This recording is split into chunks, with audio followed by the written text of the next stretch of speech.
አላህ ሱብሓነሁ ወተዓላ ሙስሊሞችን በእነዚህ ሶስት መንገዶች ይፈትናል።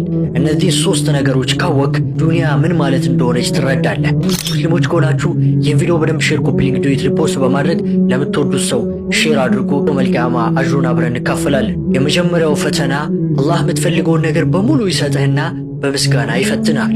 ያገኘኸው ነገር ከአላህ እንደሆነ ተረድተህ አልሐምዱሊላህ ትላለህ ወይንስ በራሴ ጥረት ነው በእኔ ሥራ ነው ብለህ የአላህን ጸጋ ታስተባብላለህ? ሁለተኛው ፈተና ደግሞ የምትፈልገውን ነገር አላህ ይከለክልህና እምነትህን ይፈትነዋል። አላህ ሱብሓነሁ ወተዓላ መገታት፣ ዱዓ ማድረግ እንደዚሁም ደግሞ አላህ ሱብሓነሁ ወተዓላ ማመስገንህን ትቀጥላለህ አሊያስ ደግሞ በአላህ ላይ ታምጻለህ። ሶስተኛው ደግሞ አላህ የሚፈልገውን ነገር ይሰጥህና የተወሰነ ነገር ይከለክልሃል። ያኔም በሰብር ይፈትንሃል።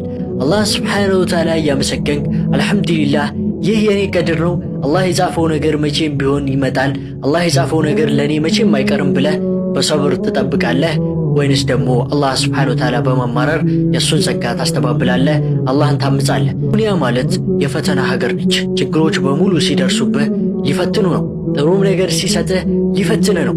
ስለዚህ ዱንያ ምን ማለት እንደሆነች ከተረዳ የፈተና ሀገር ነች።